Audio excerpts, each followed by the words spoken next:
ಇಲ್ಲಿ ನೋಡ್ಬೋದು ನೀವು, ಇಲ್ಲಿ ಫುಲ್ಲು ಸ್ಟೇನ್ಸ್ ಥರ ಆಗಿದೆ. ಸ್ಟಿಕ್ಕರಿಂಗ್ನ ಮಾಡ್ಸೋಕ್ಕೆ RTO ಅಪ್ರೂವಲ್ ಬೇಕಂತೆ. ಬಟ್ RTO ಅಪ್ರೂವಲ್ಲು ಇವಾಗ ಕೊಡ್ತಾ ಇಲ್ವಂತೆ ಅಡ್ವರ್ಟೈಸ್ಮೆಂಟ್ಸ್ಗೆ. ನಮ್ಮ ಹೋಟೆಲ್ ಇಂಡಸ್ಟ್ರಿಯಲ್ಲಿ ಫ್ರೀ ಅನ್ನೋದೇ ಇರಲ್ಲ. ಸೋಮವಾರ ಬಂದರೂ ಕೆಲಸ, ಶನಿವಾರ ಬಂದ್ರು ಕೆಲಸ, ಭಾನುವಾರ ಬಂದ್ರು ಕೆಲಸ. ಸ್ಕ್ಯಾಮ್ ಬೇರೆ ಸ್ಟಾರ್ಟ್ ಆಗಿದೆ. ನನಗೆ 2 ತಿಂಗಳಿಂದ ಒಂದು ಸ್ಕ್ಯಾಮ್ ಆಗಿತ್ತು. ಹಾಯ್ ಎಲ್ರಿಗೂ ನಮಸ್ಕಾರ, welcome back to my channel the family man.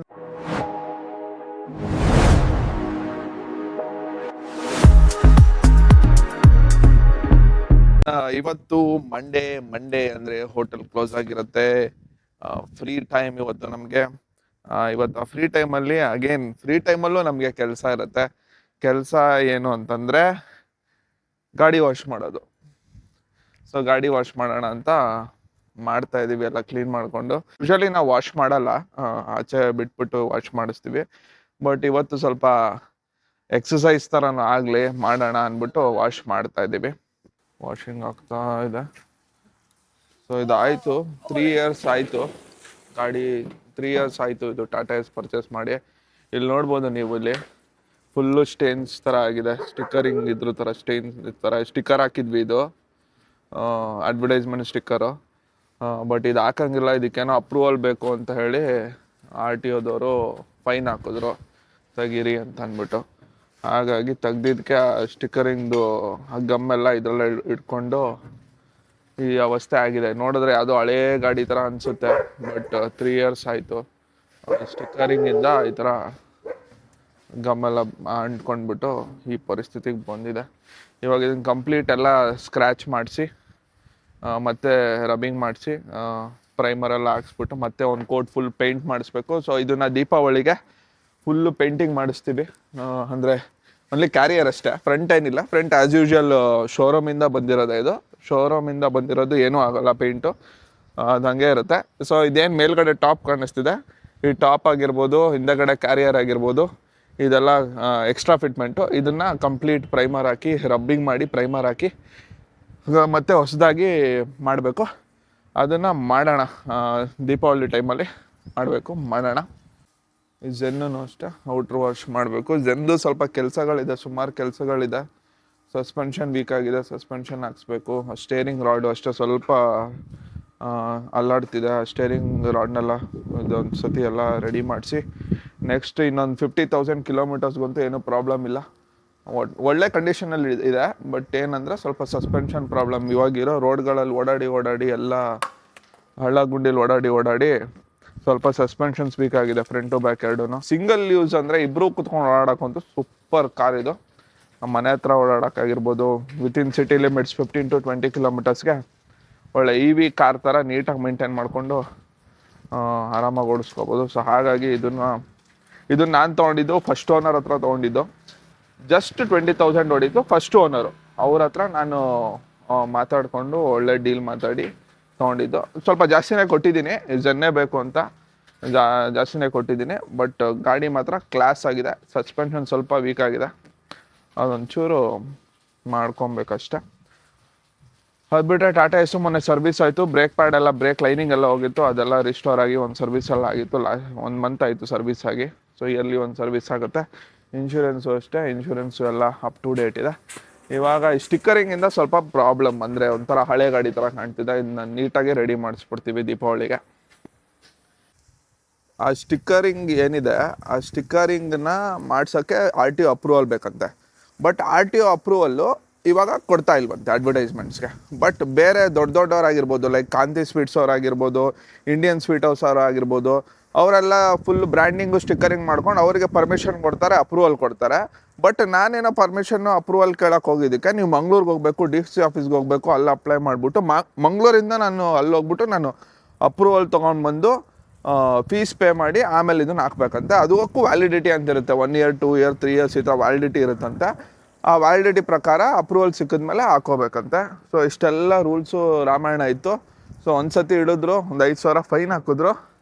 5,000 fine pay ಮಾಡಿಬಿಟ್ಟು ಆಮೇಲೆ ಸುಮ್ಮನೆ ಯಾಕೆ ಡೈಲಿ ಓಡಾಡಿದ್ರೆ, ನಾವು ಮೊದಲೇ ಟೋಲಲ್ಲೇ ಓಡಾಡೋದು, ಹಾಗಾಗಿ ಮತ್ತೆ ಹಿಡಿತಾರೆ RTOದವರು ಅಂದ್ಬಿಟ್ಟು ಸ್ಟಿಕ್ಕರಿಂಗೇ ಕಿತ್ತಾಕಿದ್ವಿ.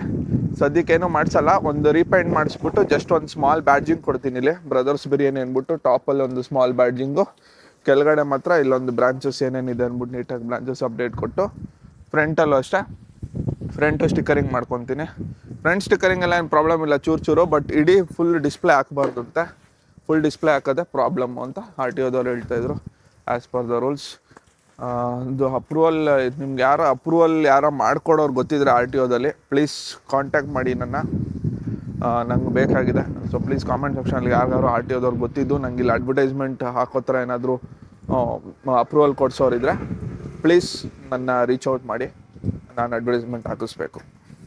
ನಮ್ಮ ಹೋಟೆಲ್ ಇಂಡಸ್ಟ್ರಿಯಲ್ಲಿ ಫ್ರೀ ಅನ್ನೋದೇ ಇರಲ್ಲ. ಸೋಮವಾರ ಬಂದರೂ ಕೆಲಸ, ಶನಿವಾರ ಬಂದರೂ ಕೆಲಸ, ಭಾನುವಾರ ಬಂದರೂ ಕೆಲಸ, ಪ್ರತಿದಿನ ಕೆಲಸ ಇದ್ದೇ ಇರುತ್ತೆ. ಭಾನುವಾರ ಬಂದರೂ ಇದು ಹಬ್ಬದ ದಿನಗಳು ಬಂದರೂ ಅದು ಒಂಥರ ಕೆಲಸನೇ. ಮತ್ತೆ ಹೋಟ್ಲನ್ನ ವಾಶ್ ಮಾಡು, ರೆಡಿ ಮಾಡು, ಅದನ್ನು ಮತ್ತೆ ಎಲ್ಲ ಕಂಡೀಷನ್ಸ್ನೆಲ್ಲ ಮತ್ತೆ ರಿವೈವ್ ಮಾಡು ಅನ್ನೋದೇ ದೊಡ್ಡ ಚಾಲೆಂಜಸ್. ಹೋಟೆಲ್ ಇಂಡಸ್ಟ್ರಿಯಲ್ಲಿ ಡೈಲಿ ಕೆಲಸ ಇರುತ್ತೆ, ತುಂಬಾ ಚಾಲೆಂಜಸ್ ಇರುತ್ತೆ. ಮತ್ತೆ ಇವಾಗ ಒಂದು ಸ್ಕ್ಯಾಮ್ ಬೇರೆ ಸ್ಟಾರ್ಟ್ ಆಗಿದೆ. ನನಗೆ 2 ತಿಂಗಳಿಂದ ಒಂದು ಸ್ಕ್ಯಾಮ್ ಆಗಿತ್ತು. ಏನು ಸ್ಕ್ಯಾಮು ಅಂತಂದರೆ, ಫೋನ್ ಮಾಡಿದ್ರು, ಫೋನ್ನ ರಿಸೀವ್ ಮಾಡಿದೆ. ಫೋನ್ನ ರಿಸೀವ್ ಮಾಡಿದಾಗ, ಅಲೋ ಸರ್, ನಾವು ಧ್ರುವತಾರೆ ಹೋಟೆಲ್ ಓನರು, ಅಂದರೆ ಧ್ರುವತಾರೆ ಕುಣಗಲ್ ಇದರಲ್ಲಿ ಇದೆಯಲ್ಲ, ಕುಣಗಲ್ ರೋಡಲ್ಲಿ ಇದೆಯಲ್ಲ, ಮ್ಯಾಂಗ್ಳೂರ್ ಎಕ್ಸ್ಪ್ರೆಸ್ ಹೈವೇಲಿ. ಅವರು ಫೋನ್ ಮಾಡಿಬಿಟ್ಟು, ಸರ್ ನಾನು ಈ ಥರ ಧ್ರುವತಾರೆ ಹೋಟೆಲ್ ಓನರ್ ಪ್ರಶಾಂತ್ ಅಂತ ಮಾತಾಡ್ತಾ ಇರೋದು, ನಿಮಗೆ ಸ್ಟಾಫ್ ಏನಾದರೂ ಬೇಕಾ? ನಮಗೆ ಗೊತ್ತಾಯಿತು ನಿಮಗೆ ಸ್ಟಾಫ್ ಬೇಕು ಅಂತ, ಸ್ಟಾಫ್ ಏನಾದರೂ ಬೇಕಾ ಅಂತ ಹೇಳಿದ್ರು. ನಾನು ಹಿಂಗೆ ಹೋಟೆಲ್ ಪೇಜಸಲ್ಲೆಲ್ಲ ಸ್ಟಾಫ್ ಬೇಕು ಅಂತ ಹಾಕಿರ್ತೀನಿ. ಅವಾಗ ಏನಾಗುತ್ತೆ, ಹೋಟೆಲ್ ಅಸೋಸಿಯೇಷನ್ ಪೇಜಲ್ಲಿ ಸ್ಟಾಫ್ ಬೇಕು ಅಂತ ನಾನು ಹಾಕಿರ್ತೀನಿ. ಅದನ್ನು ನೋಡಿಕೊಂಡು ಫೋನ್ ಮಾಡಿದ್ದಾರೆ. ಹೌದು, ಮೇ ಬಿ ಧ್ರುವತಾರೆ ಹೋಟ್ಲ್ ಅವರೇ ಇರಬೇಕು ಅಂದಾಗ ನನಗೆ ಟ್ರೂ ಕಾಲರಲ್ಲೂ ಹೋಟೆಲ್ ಓನರ್ ಅಂತಲೇ ಬಂದಿತ್ತು, ಧ್ರುವತಾರೆ ಅಂತಲೂ ಬಂದಿತ್ತು. ಸೊ ಅದನ್ನು ನಾನು ನೋಡ್ಕೊಂಡು ಏನು ಮಾಡಿದೆ, ಹೌದು ಇರ್ಬೋದೇನೋ ಅಂತ ಅಂದ್ಬಿಟ್ಟು ಕಾನ್ವರ್ಸೇಷನ್ ಹಂಗೆ ಕಂಟಿನ್ಯೂ ಮಾಡಿದೆ. ಅವರು ಮಾತಾಡ್ತಾ ನಾನು ಧ್ರುವತಾರೆ ಹೋಟೆಲ್ ಓನರ್ ಅನ್ನೋ ಥರನೇ ಮಾತಾಡಿದ್ರು, ಬ್ರಾಂಚಸ್ ಬಗ್ಗೆ ಮಾತಾಡಿದ್ರು, ಅವ್ರು ನೆಕ್ಸ್ಟ್ ಫ್ರಾಂಚೈಸಿ ಆಪರ್ಚುನಿಟೀಸ್ ಬಗ್ಗೆ ಎಲ್ಲ ಮಾತಾಡಿದ್ರು. ಆಮೇಲೆ ಹೇಳಿದ್ರು, ಹಿಂಗೆ ನಿಮ್ಮ ಸ್ಟಾಫ್ ಬೇಕಾಗಿದೆಯಲ್ಲ, ನಾನು ಸ್ಟಾಫ್ ಪ್ರೊವೈಡ್ ಮಾಡ್ತೀನಿ, ನನ್ನ ಹತ್ರ ಎಕ್ಸೆಸಿವ್ ಸ್ಟಾಫ್ ಇದ್ದಾರೆ, ಚೆಫ್ ಆಗಿರ್ಬೋದು, ಕಿಚನ್ ಹೆಲ್ಪರ್ಸು, ಎಲ್ಲರೂ ಜಾನಿಟರ್ಸು, ಹೌಸ್ ಕೀಪಿಂಗ್ ಎಲ್ಲ ಥರ ಇದ್ದಾರೆ, ನಿಮ್ಗೆ ಯಾರು ಬೇಕು ಅಂದರು. ನನಗೆ ಈ ಥರ 3 ಜನ ಕಿಚನ್ ಹೆಲ್ಪರ್ ಬೇಕು ಅಂತ ಹೇಳಿದೆ. ಅವರು ಕಿಚನ್ ಹೆಲ್ಪರ್ಸ್ ಇದ್ದಾರೆ, ನಾನು ಇವಾಗಲೇ ನಿಮಗೆ ಇನ್ನೊಂದು 2-3 ಅವರ್ಸಲ್ಲಿ ನಾನು ಇಂದ ಕಳಿಸ್ಕೊಡ್ತೀನಿ, ನಿಮ್ಗೆ ಅಲ್ಲಿ ಬರ್ತಾರೆ, ನೀವು ರಿಸೀವ್ ಮಾಡ್ಕೊಳ್ಳಿ ಅಂತ ಹೇಳಿ ಫೋನ್ ಕಟ್ ಮಾಡಿದ್ರು. ಮತ್ತೆ ಒಂದು 10 ಮಿನಿಟ್ಸ್ ಆದಮೇಲೆ ಕಾಲ್ ಮಾಡಿದ್ರು, ಸರ್ ಅವ್ರು ಬರ್ತಾರೆ, ಅವ್ರು ಬಸ್ ಚಾರ್ಜಿಗೆ ನೀವು ದುಡ್ಡು ಕೊಡಬೇಕಾಗತ್ತೆ ಅಂತ ಅಂದ್ಬಿಟ್ಟು ಅಲ್ಲಿ ನನಗೊಂದು 1000 ರೂಪಾಯಿ ಹಾಕಿ ಅಂತಂದರು. ನಾನು ಟ್ರೂ ಕಲರಲ್ಲಿ ಬಂದಿದೆಯಲ್ಲ, ವ್ಯಾಲಿಡೇ ಇದು ಅಂತ ಅಂದ್ಬಿಟ್ಟು ನಾನೇನು ಮಾಡಿದೆ, 1000 ರೂಪೀಸ್ ಹಾಕಿದೆ. ಮತ್ತೆ ಫೋನ್ ಮಾಡಿಬಿಟ್ಟು, ಸರ್ ಇನ್ನೇನು ಅವ್ರು ಹೊರಡ್ತಾ ಇದ್ದಾರೆ, ಅವ್ರಿಗೆ ಇನ್ನೊಂದು 500 ರೂಪೀಸ್ ಶಾರ್ಟೇಜ್ ಇದೆ, 500 ರೂಪೀಸ್ ಹಾಕಿ ಅಂತಂದರು. ಓಕೆ ಅಂದ್ಬಿಟ್ಟು ಮತ್ತೆ 500 ರೂಪೀಸ್ ಆಗಿದೆ, ಇರಲಿ ತೊಂದರೆ ಇಲ್ಲ, ಏನು ಬಂದ್ಬಿಡ್ತಾರಲ್ಲ ಅಂದ್ಬಿಟ್ಟು. ಅವ್ರು ಹೇಳಿದ್ದು ನೋಡಿದ್ರೆ ಇನ್ನೊಂದು 1 ಅವರಲ್ಲಿ ಅಲ್ಲಿ ಇರ್ತಾರೆ ಸರ್ ಅನ್ನೋ ಥರ ಮಾಡಿ. ಆಮೇಲೆ ನೋಡಿದ್ರೆ ಅಣ್ಣ ಮತ್ತೆ 500 ರೂಪೀಸ್ ಡಿಮ್ಯಾಂಡ್ ಮಾಡ್ದೆ, 500 ರೂಪೀಸ್ ಕಳಿಸ್ಕೊಡಿ ಸರ್ ಅಂತ. ಡೌಟ್ ಬಂದಾದ್ಮೇಲೆ ಏನು ಮಾಡಿದೆ ನಾನು, ಇದು ಯಾಕೋ ಸರಿ ಬರ್ತಾ ಇಲ್ವಲ್ಲ ಅಂತ ಅಂದ್ಬಿಟ್ಟು ವೀಡಿಯೋ ಕಾಲ್ ಮಾಡೋಕ್ಕೆ ಹೇಳಿದೆ.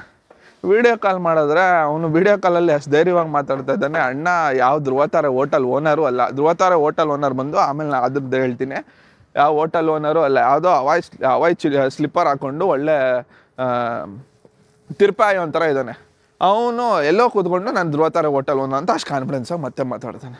ಮತ್ತು ಅವನ ಹತ್ರ ಕೆಟ್ಟದಾಗ ನಾನು ಬೈದು ಹಾಡಿ, ಅದಾದಮೇಲೆ ಇದು ಯಾಕೋ ಸರಿ ಬರೋಲ್ಲ, ಇದು ಮತ್ತೆ ಇನ್ನೆಲ್ಲೋ ಬೆಳ್ಕೊಂಡು ಹೋಗುತ್ತೆ ಅಂತ ಅಂದ್ಬಿಟ್ಟು 1500 ರೂಪೀಸ್ ಹೋಯ್ತು ಅವನ ಹತ್ರ. ನಾನು ಏನು ಮತ್ತೆ ಇಸ್ಕೊಳಕ್ಕಾಗಲ್ಲ, ಅದು ಹೋಯ್ತು. ಅವ್ನಿಗೆಲ್ಲ ಕೆಟ್ಟದಾಗ ಬೈದು ವಾರ್ನಿಂಗ್ ಎಲ್ಲ ಮಾಡಿ ಅಲ್ಲಿಗೆ ಸುಮ್ಮನಾದೆ. ಆಮೇಲೆ ನಾನೇನು ಮಾಡಿದೆ ಅಂತಂದರೆ, ಮತ್ತೆ ಧ್ರುವತಾರೆ ಹೋಟೆಲ್ ಓನರ್ ನಂಬರ್ ಕಾಂಟ್ಯಾಕ್ಟ್ ತೊಗೊಂಡೆ, ಕಿರಣ್ ಅಂತ ಅವ್ರು ಓನರು. ಅವರಿಗೆ ಕಾಲ್ ಮಾಡಿಬಿಟ್ಟು ನಾನು ಹೇಳಿದೆ, ಸರ್ ಈ ಥರ ನಿಮ್ಮ ಹೆಸ್ರು ಹೇಳ್ಕೊಂಡು, ಈ ಥರ ಪ್ರಶಾಂತ್ ಅಂತ one of the partner of Dhruvathare ಅಂತ ಹೇಳ್ಕೊಂಡು ನಿಮಗೆ ಸ್ಕ್ಯಾಮ್, ನಮಗೆ ಬೇರೆ ಹೋಟೆಲಿಯರ್ಸ್ಗೆ ಸ್ಕ್ಯಾಮ್ ಮಾಡ್ತೀರ ನಿಮ್ಮ ಹೆಸ್ರು ಹೇಳ್ಕೊಂಡು, ಈ ಥರ ಎಲ್ಲ ಆಯಿತು, ನನಗೆ ನೀವು ಸ್ವಲ್ಪ ಅಡ್ರೆಸ್ ಮಾಡಿ ಇಶ್ಯೂನ, ಇಲ್ಲ ನೀವು ಕಂಪ್ಲೇಂಟ್ ಫೈಲ್ ಮಾಡಿ, ಇಲ್ಲ ನಿಮ್ಮ ಹೆಸರು ಇಟ್ಕೊಂಡು ಆ ಥರ ಮಾಡ್ತಿದ್ದಾರೆ ಅಂತಂದೆ. ಅದಕ್ಕೆ ಅವರಿದ್ದವರು ಎಲ್ಲ ಡೀಟೇಲ್ಸು, ಕಾಲ್ ರೆಕಾರ್ಡಿಂಗ್ಸ್ ಇರ್ಬೋದು, ನನ್ನ ಪೇಮೆಂಟ್ಸ್ ಏನೇನಿತ್ತು ಸ್ಕ್ರೀನ್ಶಾಟ್ ಎಲ್ಲ ಕಳಿಸ್ಕೊಟ್ಟಾದ್ಮೇಲೆ ಆ ವಿಷಯ ಅಲ್ಲಿಗೆ ಸ್ಟಾಪ್ ಆಗಿತ್ತು. ಮ್ಯಾನೇಜರ್ಸ್ಗೆಲ್ಲ ಹೇಳಿದೆ, ಮ್ಯಾನೇಜರ್ಸ್ ಕೇಳ್ಬಿಟ್ಟು ಆಮೇಲೆ ಆಮೇಲೆ ಕಿರಣ್ ಅವರು ನಂಗೆ ಕಾಲ್ ಮಾಡಿ ಡೀಟೇಲ್ಸ್ ಎಲ್ಲ ತೊಗೊಂಡು ಆಮೇಲೆ ಸುಮ್ಮನಾದ್ವಿ. 15 ಡೇಸ್ ಆದಮೇಲೆ ಒಂದು ಅದೇ ಕಿರಣ್ ಧ್ರುವತಾರೆ ಹೋಟೆಲ್ ಓನರ್ ಇದ್ದವರು ನನಗೆ ಇದು ಮಾಡಿದ್ರು, ವಿಡಿಯೋ ಕಳಿಸಿದ್ರು. ಸರ್ ನೋಡಿ ನಿಮ್ಗೊಂದು ವಿಡಿಯೋ ಕಳಿಸೀನಿ, ಖುಷಿ ಪಡ್ತೀರಾ ಅಂತಂದರು. ವಿಡಿಯೋ ನೋಡ್ತೀನಿ, ನನ್ನ ಮಗನ ಆಲ್ರೆಡಿ ಪೊಲೀಸವರು ಬಟ್ಟೆ ಬಿಚ್ಚೆಲ್ಲ ಕೂರಿಸ್ಕೊಂಡು ಆಲ್ರೆಡಿ ಅವ್ನಿಗೆ ಎನ್ಕ್ವೈರಿ ಸ್ಟಾರ್ಟ್ ಮಾಡಿ ಹಾಕ್ಕೊಂಡು 1-2 ರೌಂಡು ರುಬ್ಬಿದ್ದಾರೆ ಚೆನ್ನಾಗಿ. ಅದಾಯ್ತಾ, ನಾನು ಅಂದ್ಕೊಂಡೆ ಆಯಿತು ಬಿಡು, ಅದು ಹೋಗಿದ್ದೋಯ್ತು, ನೆಕ್ಸ್ಟ್ ಟೈಮ್ ಈ ಥರ ಸ್ಕ್ಯಾಮ್ ಆಗೋದು ಬೇಡ ಅಂದ್ಕೊಂಡು. ಸ್ಕ್ಯಾಮ್ ಯಾಕೆ ಆಯಿತು ಅಂತಂದರೆ, ನನಗೆ ಟ್ರೂ ಕಾಲರಲ್ಲಿ ಧ್ರುವತಾರೆ ಓನರ್ ಅಂತ ಬಂತು, ಅಲ್ಲಿ ನಾನು ನಿಜವಾಗ್ಲೂ ಅಲ್ಲಿ ಸ್ಕ್ಯಾಮ್ ಆಗಿದ್ದು. ಟ್ರೂ ಕಾಲರಲ್ಲಿ ಆ ಥರ ಬಂದಿರಲಿಲ್ಲ ಅಂದರೆ ನಾನು ಅಷ್ಟು ಈಸಿಯಾಗಿ ನಾನು ದುಡ್ಡು ಕಳಿಸಲ್ಲ ಯಾರಿಗೂ. ಸೊ ಹಂಗಾಯ್ತು, ಸುಮ್ಮನೆ ಆಯಿತು, ಓಕೆ ಅಂತ ಸುಮ್ಮನೆ ಆಗ್ಬಿಟ್ಟೆ. ಬಟ್ ನೆಕ್ಸ್ಟ್ ಏನಾಯಿತು ಅಂತಂದರೆ, ನೆಕ್ಸ್ಟು ಇವಾಗ ಪ್ರೆಸೆಂಟ್ ನೆನ್ನೆ ಮತ್ತೆ ಇನ್ನೊಬ್ಬ ಫೋನ್ ಮಾಡ್ದ. ಟ್ರೂ ಕಾಲರಲ್ಲಿ ಏನು ಅಂತ ಏನು ಬಂದಿಲ್ಲ, ನಾರ್ಮಲಾಗಿ ಒಂದು ಯಾವುದೋ ಹೆಸರು ಬಂತು. ಅವ್ನು ಫೋನ್ ಮಾಡಿಬಿಟ್ಟು, ಸರ್ ನಾನು ಪ್ರಶಾಂತ್ ಅಂತ ಧ್ರುವತಾರೆ ಹೋಟೆಲ್ ಓನರು, ನಿಮ್ಗೇನೋ ಸ್ಟಾಫ್ ರಿಕ್ವೈರ್ಮೆಂಟ್ ಬೇಕಿತ್ತಲ್ಲ, ನೀವು ನಮ್ಗೆ ಸ್ಟಾಫ್ ರಿಕ್ವೈರ್ಮೆಂಟ್ ಬೇಕಿತ್ತಲ್ಲ, ನಿಮಗೆ ಸ್ಟಾಫ್ ಇದ್ದಾರೆ ನಮ್ಮ ಹತ್ರ ಕಳಿಸ್ಕೊಡ್ತೀನಿ ಅಂತ. ಮತ್ತೆ ಅದೇ ಕತೆ, ಅದೇ ರಿಪಿಟೇಟಿವ್ ಕತೆ. ಮತ್ತೆ ನಾನು ಕ್ಲಾಸ್ ತೊಗೊಂಡೆ, ಹಿಂಗೆ ಹಿಂಗೆ ಅಂತೆಲ್ಲ ಗೊತ್ತಲ್ಲ, ಆ ಥರ ಎಲ್ಲ ಬೈದು ಇದು ಮಾಡಿದೆ. ಅವ್ನು ಇಮಿಡಿಯೇಟಾಗಿ ಕಾಲ್ ಕಟ್ ಮಾಡಿ, ಅವನಿಗೆ ಗೊತ್ತಾಗೋಯ್ತು ಇವ್ರಿಗೆಲ್ಲ ಗೊತ್ತಿದೆ ಅಂತ ಅಂದ್ಬಿಟ್ಟು ಫೋನ್ ಕಟ್ ಮಾಡ್ದೆ. ಹೀಗೆ ಹೋಟೆಲ್ ಇಂಡಸ್ಟ್ರಿಯಲ್ಲಿ ಈ ಥರ ಸ್ಕ್ಯಾಮ್ ಮಾಡ್ತಾಯಿದ್ದಾರೆ. ನೀವು ಹೋಟ್ಲು ವರ್ಕರ್ಸ್ ಬೇಕು, ನಾವು ಇಂಥ ಹೋಟ್ಲವರು ರೆಪ್ಯೂಟೆಡ್ ಹೋಟ್ಲವರು ಅಂತ ಹೇಳ್ಬಿಟ್ಟು ಸ್ಕ್ಯಾಮ್ ಮಾಡ್ತಿದ್ದಾರೆ. ದಯವಿಟ್ಟು ಹುಷಾರಾಗಿರಿ. ಇನ್ನೊಂದೇನು ಅಂತ ಹೇಳಿದ್ರೆ, ಆ್ಯಕ್ಚುಯಲ್ಲಾಗಿ ನಾವು ಲೇಬರ್ಸ್ನ ಪ್ರೊವೈಡ್ ಮಾಡ್ತೀವಿ ಅನ್ನೋ ಏಜೆಂಟ್ಸ್ ಏನಿದ್ದಾರೆ ಅವರಂತೂ ಈ ನಡುವೆ ಅಂತೂ ತುಂಬಾ ಸ್ಕ್ಯಾಮ್ ಮಾಡ್ತಿದ್ದಾರೆ. ಯಾವ ಥರ ಸ್ಕ್ಯಾಮ್ ಮಾಡ್ತಿದ್ದಾರೆ ಅಂತಂದರೆ, hotel agents, hotel labour providers ಅಂದರೆ ಏಜೆಂಟ್ಸ್ಗಳು ನಮ್ಮ ಹತ್ರ ದುಡ್ಡು ಇಸ್ಕೋತಾರೆ. ಎಂಪ್ಲಾಯ್ಸ್ನ ಕಳಿಸ್ತೀನಿ ಅಂತ ಹೇಳ್ತಾರೆ, 2 ದಿನ ಕಳಿಸ್ತಾರೆ, 3ನೇ ದಿನಕ್ಕೆ ಅವ್ನು ಬಿಟ್ಟೋಗಿರ್ತಾನೆ. ಮತ್ತೆ ಅವರು ನಮಗೆ ರೀಪ್ಲೇಸು ಕೊಡಲ್ಲ, ನಾವು ಕಟ್ಟಿರೋ ಅಮೌಂಟು ನಮಗೆ ವಾಪಸ್ ಸಿಗೋಲ್ಲ. ಆ ಥರ ಆಗ್ತಿದೆ.